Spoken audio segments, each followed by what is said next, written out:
Assalamualaikum warahmatullahi wabarakatuh. Halo teman-teman, sahabat-sahabat dan saudara-saudaraku dimanapun Anda berada, baik yang dari Indonesia, Malaysia, mancanegara, dan juga dari yang lainnya. Berjumpa lagi dengan saya Husein alias Uce. Nah sahabat-sahabat, kali ini kita berjumpa lagi. Dan sebelumnya saya berharap sahabat-sahabat semua tetap dalam keadaan sehat walafiat, usaha lancar, bisnis lancar. Dan juga bagi yang kurang sehat kita doakan semoga cepat sembuh ya sahabat-sahabat. Dan kita berharap juga dengan kondisi hari ini wabah COVID-19 agar kita dan keluarga kita juga dapat terhindar sahabat-sahabat. Nah kali ini tema kita akan membuat bagaimana cara membuat pupuk kompos dari kotoran hewan atau dari kotoran sapi. Nah sebelumnya kita sudah membuat sahabat-sahabat, kita sudah membuat pupuk organik super yang kita kombinasikan. Nah kali ini khusus kita akan buat bagaimana caranya kita membuat pupuk kompos dari kotoran hewan. Nah sahabat-sahabat, sebelum kita lanjutkan, jangan lupa dukungannya dengan menekan tombol like dan subscribe. Dan jika sahabat-sahabat berkenan bisa like, share, dan komen agar channel kita ini dapat maju dan berkembang, dan terus kita akan membuat konten-konten berikutnya yang lebih menarik lagi. Nah sahabat-sahabat, pada hari ini adapun bahan yang kita butuhkan dalam pembuatan pupuk kompos dari kotoran hewan. Nah ini yang pertama adalah biang fermentator. Biang fermentator yaitu antara kemarin kita pakai EM4, kemudian kita campur dengan air gula, kemudian dengan air jernih.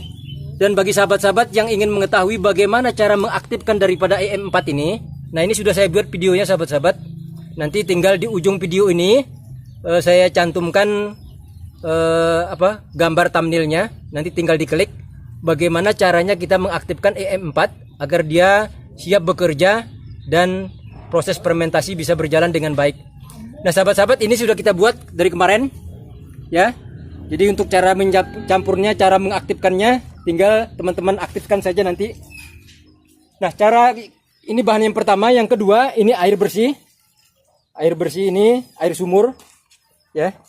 Ini sahabat-sahabat, air sumur yang nanti akan kita campurkan dengan ini mikroba yang sudah kita aktifkan. Nah kemudian ini adalah kohe sapi. Kohe sapi atau kotoran sapi. Ini kita ada kotoran sapinya, ada 4 karung pupuk ya. Ini ukurannya karung pupuk sahabat-sahabat. Ini. Kemudian yang kedua, yang selanjutnya ini kita pakai dari kedebong pisang yang sudah kita cancang. Ini kedebong pisang sahabat-sahabat. Ini untuk menambah unsur nitrogennya. Sehingga bahan-bahan ini tatkala nanti kita campurkan, maka unsur esensial daripada unsur hara makro maupun mikro ini akan seimbang sahabat-sahabat. Nah kalau kotoran sapi ini baik unsur nitrogen, fosfat, dan kaliumnya atau disebut dengan NPK ini sudah ada, maupun unsur-unsur yang lainnya. Cuma yang lebih dominan adalah unsur fosfat dan kaliumnya sahabat-sahabat. Nah untuk itu agar nitrogen, fosfat, dan kaliumnya bisa seimbang atau menjadi pupuk NPK, maka ini perlu kita kombinasikan dengan dari gedebong pisang. Nah sahabat-sahabat, ini gedebong pisang ini adalah merupakan salah satu batang tanaman yang memang memiliki manfaat yang tinggi, baik itu untuk pertanian maupun untuk dikonsumsi sahabat-sahabat ya. Nah ini mengandung unsur nitrogen, fosfat, kalium, magnesium, dan lain-lain sebagainya. Nah ini juga tujuannya untuk menambah unsur nitrogennya nanti, sehingga unsur makro, mikro daripada tanaman itu nanti sangat cukup sahabat-sahabat. Nah maka ini jangan tidak heran karena ini juga mengandung gizi yang cukup tinggi. Maka kalau di luar negeri ini sahabat-sahabat, terutama di negara Eropa, ini kedebong pisang ini, terutama Amerika, ini harganya tidak tanggung-tanggung, bisa 9 sampai 10 dolar Amerika per kilonya. Artinya ini memiliki gizi yang cukup tinggi sahabat-sahabat. Nah, cuma di kita ini kan rata-rata terutama petani pisang nih. Nah, ayo diapain tuh? Biasanya kan cuma dibuang begitu aja. Nah kalau ini di Amerika ini geletakannya di mall, supermarket. Nah, jadi kita cuma digeletakin doang di sawah, ya, terutama Pak Husen ya. Nah sahabat-sahabat, kemudian bahan berikutnya ini adalah serbuk gergaji. Nah ini serbuk gergaji, ini ada 3 karung pupuk juga. Ya ini biar nanti porositasnya untuk pupuk ini akan lebih bagus. Ini 3 karung, kemudian pupuk kandangnya 4 karung. Nah sahabat-sahabat, bagaimana caranya untuk meracik semua ini agar ini semuanya dapat bercampur dengan baik? Oke sahabat-sahabat, langsung saja kita mulai.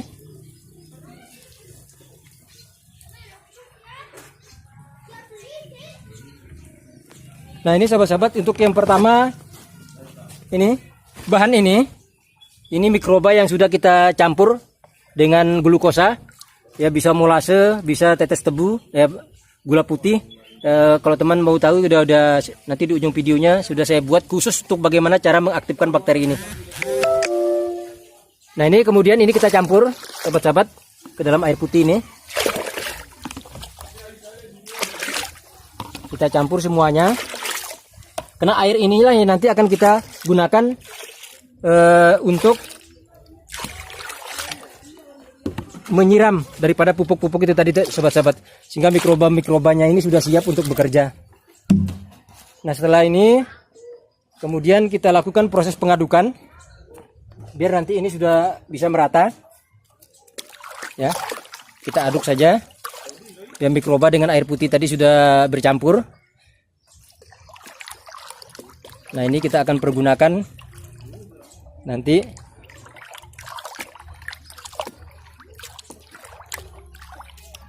Nah ini kita gunakan untuk menyiram sahabat-sahabat.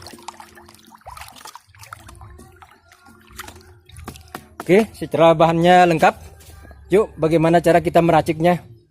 Nah sahabat-sahabat, ini pertama yang kita campurkan ini.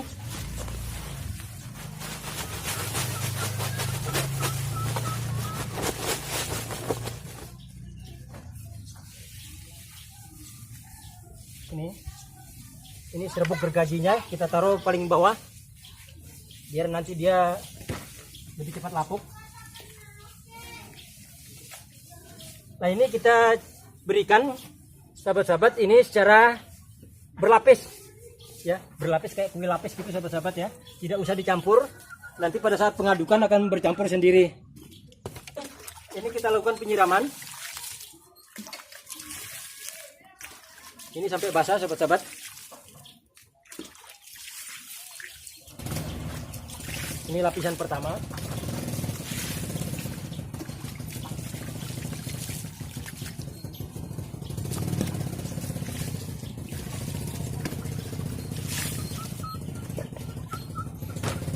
Nah, kemudian kita lapis yang kedua itu dengan kotoran sapi.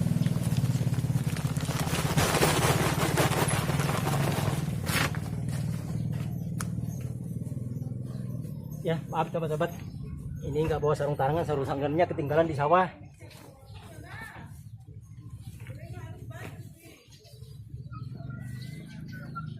Ini kemungkinan kita siram lagi.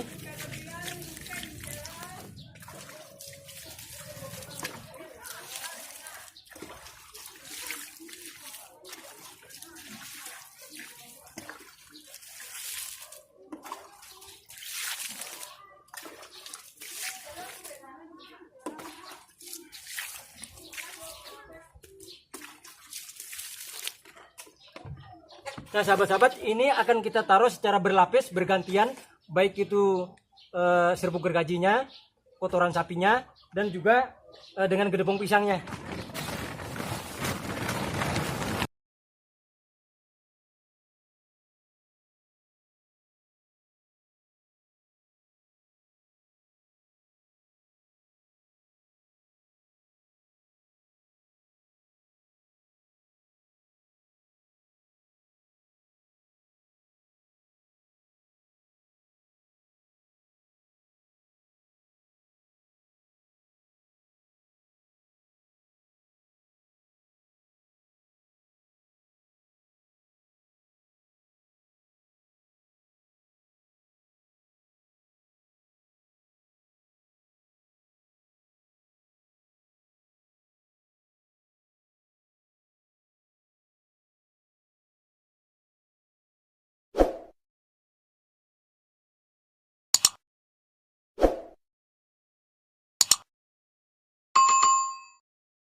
Oke, sahabat-sahabat, sudah selesai. Nah, inilah prosesnya. Dimana kita buat ini tadi secara berlapis, seperti kue lapis. Ya, jadi kita tidak mengaduk secara merata. Cuma nanti pada proses pengadukannya, kalau sudah seperti ini, maka nanti 4 hari sekali kita akan aduk, sahabat-sahabat. Kita akan aduk sehingga bahan-bahan tadi yang berlapis tadi semuanya akan merata. Nah, ini seperti yang di sampingnya ini, sahabat-sahabat, ini. Ini sudah 1 bulan ini. Ini sudah ke 1 bulan kita fermentasikan. Nah, ini sudah matang, sahabat-sahabat, ini. Nih. Ini sudah dingin ini. Nih. Ini sudah dingin, sahabat-sahabat. Nah, ini ciri nanti kalau sudah matang, kurang lebih, karena ini proses selanjutnya nanti kita akan aduk, kita tarik ke sana. Nanti kita contohkan di situ, di pojok situ, sahabat-sahabat, bagaimana cara mengaduknya biar nanti akan merata. Kemudian setelah ini 4 hari sekali kita akan aduk. Kemudian kurang lebih nanti 21 hari atau 3 minggu. Ini nanti sudah matang, sahabat-sahabat. Bagaimana cirinya kalau sudah matang? Yang pertama ini seperti ini sudah matang ini.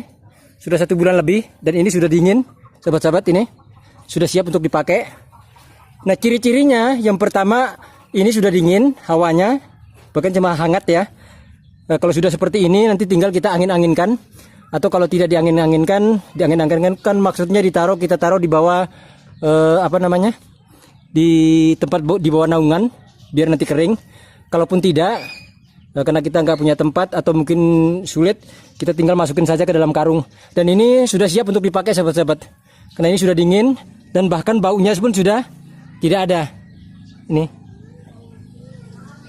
jadi sudah tidak ada sama sekali di bau-bau khas tanah, khas organik. Nah, ini buktinya sudah matang, sahabat-sahabat.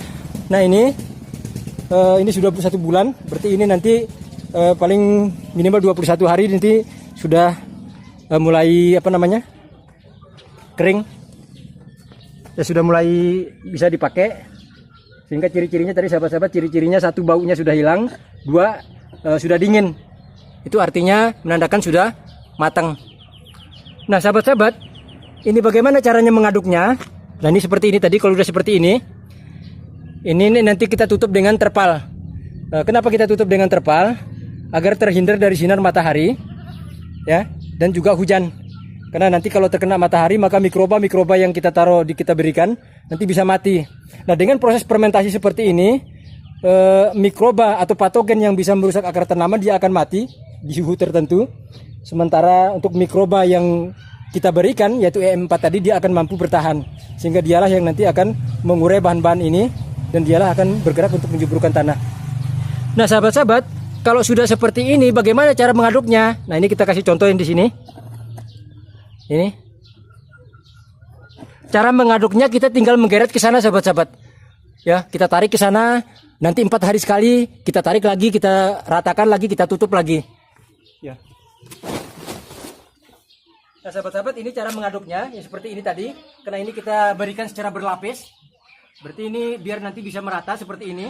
Ini sudah merata karena sudah kita ini berkali-kali. Nah, ini tinggal kita tarik ke sini, sahabat-sahabat. Kita tarik kemari. Nah, kita tarik kemari. Sehingga bahan-bahan tadi sudah otomatis dia akan bercampur sendiri. Nah, kalau sudah 3-4 kali dia sudah merata, sahabat-sahabat. Daripada kita harus mencampur duluan, itu makan waktu dan tenaga. Nah, kalau sudah seperti ini kan, nah nanti begitu sudah habis sampai di sini, kita ratakan lagi, kita tutup lagi. Nah, kemudian berikutnya kita pindahkan, kita tarik lagi sebelah sana. Ya, 4 hari sekali. Kenapa 4 hari sekali? Yang pertama, agar oksigen yang ada di sini, karena ini kita tidak menggunakan oksigen tambahan, agar rongga-rongga oksigen untuk mikroba ini terbuka. Ya. Kemudian bercampurnya lebih cepat, proses fermentasinya akan lebih cepat. Kemudian juga ini karena ada ini juga akan membantu ruang-ruang proses fermentasi ini. Ya, juga sekaligus sebagai bahan untuk bahan rumah bagi mikroba. Nah, sahabat-sahabat, dalam proses pembuatan pupuk ini, mau teman-teman fermentasi pupuk kotoran kambing, kotoran sapi, atau kotoran ayam dan lain-lain sebagainya, termasuk daun humus bambu, semua prosesnya sama sahabat-sahabat, sama ya. Seperti inilah prosesnya kita lakukan. Nah, cuma untuk campurannya ini, kalau kita buat tadi ini campurannya, bagaimana Pak Husen kalau ternyata saya cuma hanya kotoran kambing saja, hanya kotoran sapi saja? Nah, bisa apa saja sahabat-sahabat, yang penting prosesnya tadi seperti itu, ada bahannya, ada mikrobanya. Nah, usahakan kalau bisa, kalau kita punya yang namanya sekam, ya sebaik itu sekam padi yang masih utuh atau merang, atau ini sekam bakarnya, ya arang sekamnya. Nah, itu bisa kita tambah untuk bahan-bahan mikroba tambahannya, ya, sehingga nanti ini pupuk yang kita miliki ini, yang kita buat lebih lengkap lagi ya. Oke sahabat-sahabat, ini saja sudah selesai. Kalau selesai tadi, selesai kita buat lapisannya dan susunannya. Kemudian setelah kita lakukan penyiraman, maka kita tutup kembali seperti ini ya. Tujuannya apa? Agar tidak terkena sinar matahari dan juga air hujan. Nah, kita tutup seperti ini sehingga nanti 4 hari sekali kita akan aduk sehingga nanti akan merata sahabat-sahabat ya. Oke sahabat-sahabat, itu saja untuk masalah video. Yang lainnya sudah saya buat. Nah, proses seperti ini sahabat-sahabat, semuanya baik itu pembuatan pupuk kompos dari kotoran kambing, pupuk kompos dari kotoran hewan, ayam, pupuk kompos dari humus daun bambu, ataupun rerumputan dan lain-lainnya, pada hakikatnya semua prosesnya sama sahabat-sahabat. Yang penting ada bahannya, kemudian ada biang fermentatornya ya, sehingga kita pembuatan pupuk akan bisa berjalan. Nah sahabat-sahabat, inilah cara kita mensiasati kondisi hari ini, di mana pupuk harganya mahal dan sulit kita dapat, dan juga berdampak negatif terhadap tanah dan tanaman kita. Untuk itu dengan cara seperti ini kita bisa menekan biaya operasional, sehingga petani akan mendapatkan nilai plus ya. Dan sekali lagi saya mohon dukungannya kepada sahabat-sahabat dengan menekan tombol like dan subscribe agar channel kita ini dapat maju dan berkembang. Dan jika berkenan, mohon kiranya untuk share dan komen dan memberikan komentar-komentar yang positif agar proses kita ke depan dalam rangka pembuatan konten-konten berikutnya akan lebih berkualitas dari masukan-masukan yang diberikan oleh sahabat-sahabat. Oke sahabat-sahabat, itu saja. Terima kasih sahabat-sahabat telah mengikuti saya. Kurang lebihnya saya mohon maaf. Wassalamualaikum warahmatullahi wabarakatuh.